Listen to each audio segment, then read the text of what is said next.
réflexion en cette nuit de veille, réflexion libre, je me faisais la réflexion que on nous dit que nous serions dans la fin des temps anciens. Et encore une fois, non pas la fin du monde, mais la fin d'un cycle de temps de 6000 ans, où on nous a laissé nous approprier la vie à notre manière, selon notre libre arbitre. Et le divin espérait qu'un maximum de personnes aient envie, grâce aux religions, grâce aux écoles initiatiques, aux écoles des mystères, aux écoles de sagesse, de revenir vers lui, de vivre sa vie à partir des principes ontologiques, des principes de l'être, des principes spirituels, des principes divins. Et que finalement, en cette fin de cycle, cette fin des temps, de cycle des temps anciens, des temps antiques, eh bien, très peu de personnes, pas suffisamment de personnes, ont envie, arrivent à vivre leur vie du monde en étant dans ces principes de vie. Pour faire simple, de vraiment respecter les 10 commandements, les 10 paroles de vie, qui structurent ce qui est possible de faire et ce qui n'est pas possible de faire, ce qui est autorisé à faire, ce qui est bien à faire et ce qui n'est pas bien à faire, ce qui n'est pas autorisé. Et de ce fait, on nous dit que la plupart des êtres vont chercher Dieu à nouveau à partir du moment où ils vont tout perdre, où ils n'auront plus rien à perdre. Que l'intensité de la personnalité, du moi mondain, du moi égo, est tellement importante que notre narcissisme, notre égocentrisme fait que on n'arrive plus à se soumettre, on n'a plus envie de se soumettre à des vérités via les religions, via des systèmes antiques, anciens, et qu'on veut passer par le libre arbitre. Et passant par le libre arbitre, on est arrivé à un point où il nous faut expérimenter toutes les conséquences de ce libre arbitre, de cet égarement, de cette manière sans Dieu, sans recherche du divin, d'expérimenter les conséquences. Et on nous parle dans la Bible jusqu'à 98 degrés de conséquences, de 98 degrés de malédiction, de conséquences négatives à nos actes. Ce qui fait qu'en résumé, on nous dit eh bien que la plupart des personnes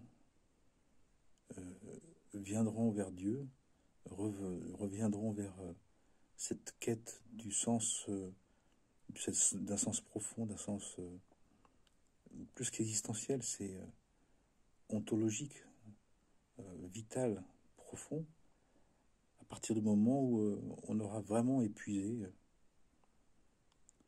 le je veux comme je veux, à des degrés très très intenses. Ce qui fait que on peut voir des personnes qui peuvent se retrouver dans des situations très difficiles, très dramatiques, qui les saisissent, qui les prennent à la gorge, qui les prennent au piège. Et en même temps, à cause de ça et grâce à ça, il peut y avoir une prise de conscience, un assoiffement de la vérité, une recherche profonde, une envie réelle de trouver une nouvelle vie, une nouvelle étape de vie, une nouvelle conscience, une nouvelle manière de vivre sa vie. Et c'est aussi la grandeur nous dit-on, de cette époque. C'est que quelqu'un qui est repoussé, quelqu'un qui a refusé, qui n'a pas pris pendant un certain nombre de temps, un certain nombre d'années, qui décide de revenir, de s'y mettre, de vivre selon des principes, les principes du divin, selon ce qui est noté dans les enseignements des textes sacrés, des saints textes, eh bien, ce repentant, cet être qui retourne, qui revient, qui se rapproche, eh bien, il peut être dans une capacité de vivre cette dimension, de vivre cette nouvelle vie, cette naissance d'en haut, cette nouvelle naissance, dans un monde qui ne l'acceptera pas forcément. Et pourquoi il pourra le vivre? C'est parce qu'il n'a plus rien à perdre. Ayant tout fait par lui-même, tout essayé sans Dieu, et ayant parfois même réussi de belle manière pendant un certain temps, eh bien, au moment où les personnes décident de revenir, comme elle n'a plus rien à perdre, comme elle a tout à gagner, comme elle a traversé les désespoirs et qu'elle n'avait plus d'espoir, eh bien, elle peut trouver une espérance, une nouvelle espérance. Et dans les évangiles, c'est la parabole du fils prodigue, qui demande son héritage, qui demande à faire comme il veut, et de vivre par lui-même, de vivre à sa manière, jusqu'au moment où il va se retrouver à avoir dilapidé son héritage. Et il se retrouve à manger des caroux avec les cochons, à donner à manger aux cochons. Il se retrouve dans une situation d'échec, d'épuisement, de fatigue, de destruction, de chaos, de non-sens, Et en même temps, c'est à cause de ça, et grâce à tout ça, qu'il peut à un moment donné se rappeler, se souvenir, et désirer revenir. Qui fait que ces êtres, quand ils passent par ce cataclysme, cette crise, cette apocalypse, une crise de révélation, une crise de résurrection, de retournement, eh bien, ce sont des êtres qui vont être en capacité de vivre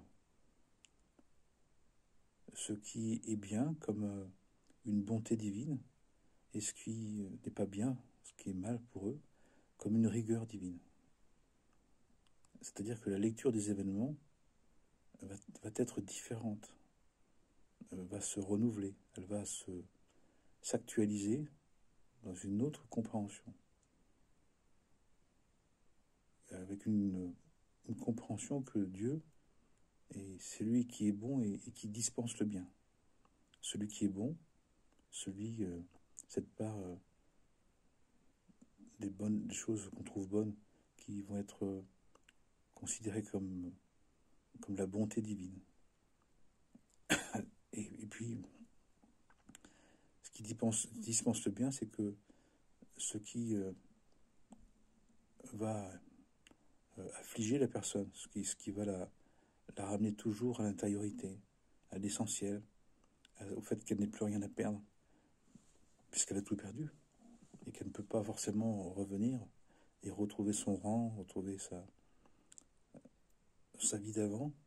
Elle va être capable d'envisager que ce qui lui paraissait mal, qui lui paraissaient contraires, contraintes, obligations, ce qui lui paraissait comme ne pas vouloir, finalement, c'est aussi Dieu qui nous parle, mais avec sa rigueur. Et là, la personne, elle passe à apprécier la bonté comme la rigueur.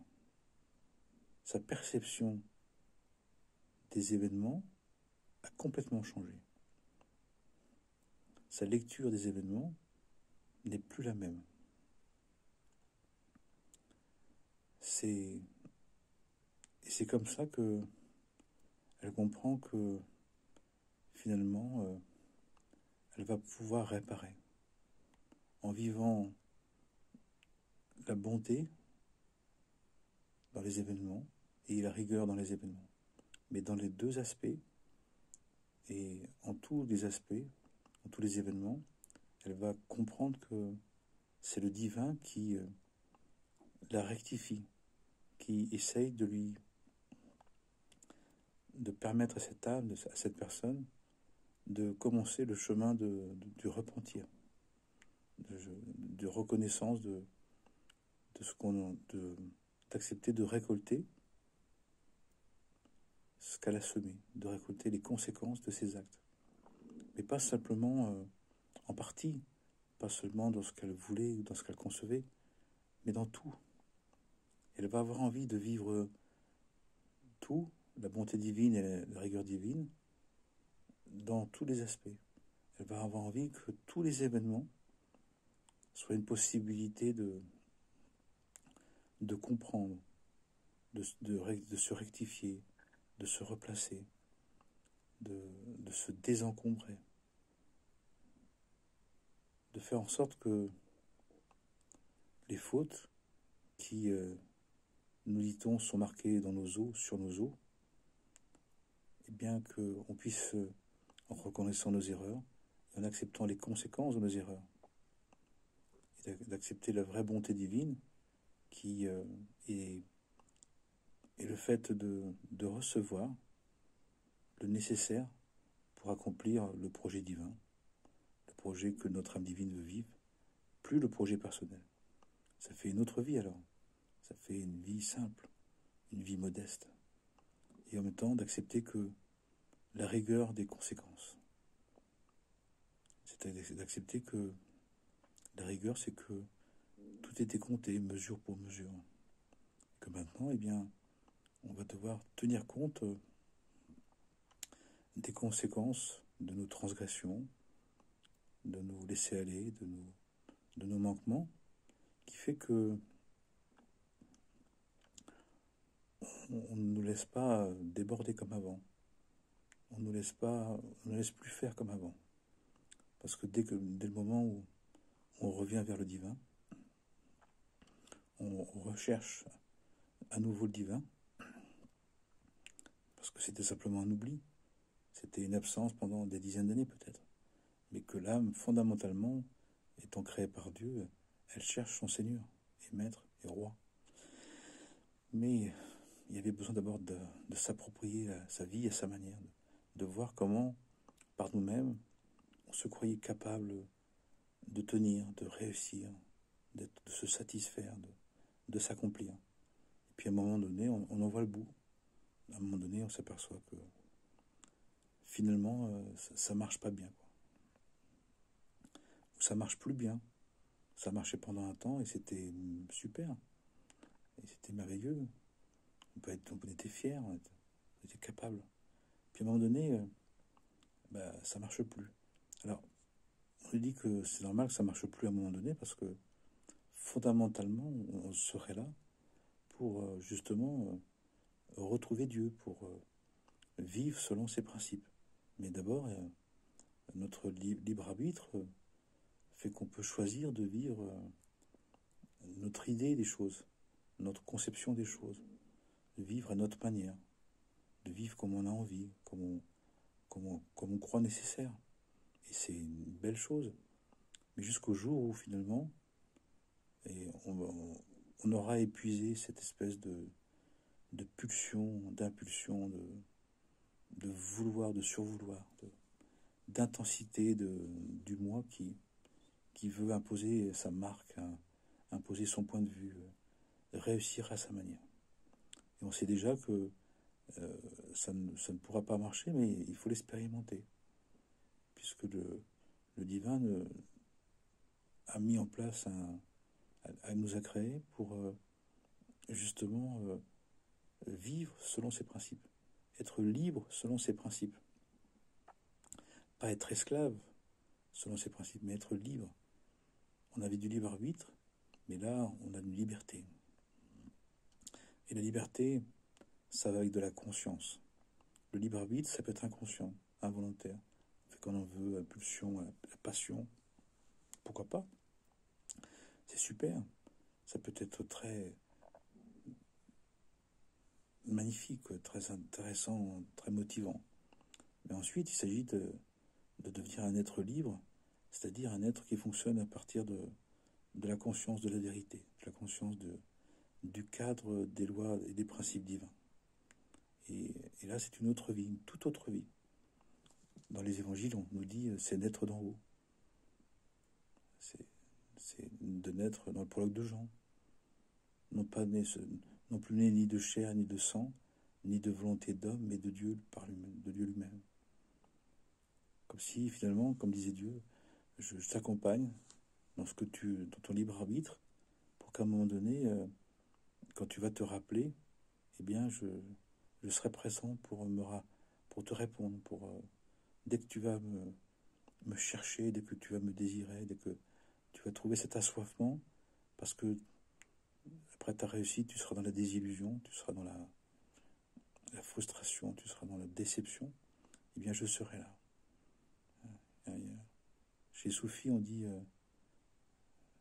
Dieu est plus proche de toi que ta propre veine jugulaire, que la propre veine du cou. Ça montre à quel point il est présent, mais en nous, on est fait de Dieu, on est fait de sa présence. Et maintenant, ce qui est intéressant, c'est que il nous laisse le désirer, il nous laisse avoir envie de le retrouver. C'est beau, parce que l'amour authentique, l'amour véritable, c'est la liberté d'aimer. C'est une adhésion libre. Ça peut pas être une injonction. Ça peut pas être une obligation. Ça peut pas être que ça. Ça peut pas être ça. C'est un désir. Et on est profondément des êtres de désir. C'est extraordinaire. Voilà pour cette veille de nuit, une réflexion des principes divins, de ce qui est dit. Je vous souhaite une très bonne veille. Que Dieu vous bénisse, que Dieu nous vienne en aide, et que ces temps nouveaux dont tous les enseignements parlent adviennent enfin. On nous parle de temps de paix, de temps de renouvellement complet du monde, de prise de conscience générale, qui fait qu'on va comprendre à quel point on est une seule famille humanité, dans une seule création, par un seul créateur commun, qui nous permet chacun d'être un être unique, un être authentique. Amen, Amana. Que Dieu nous bénisse. Bonne nuit.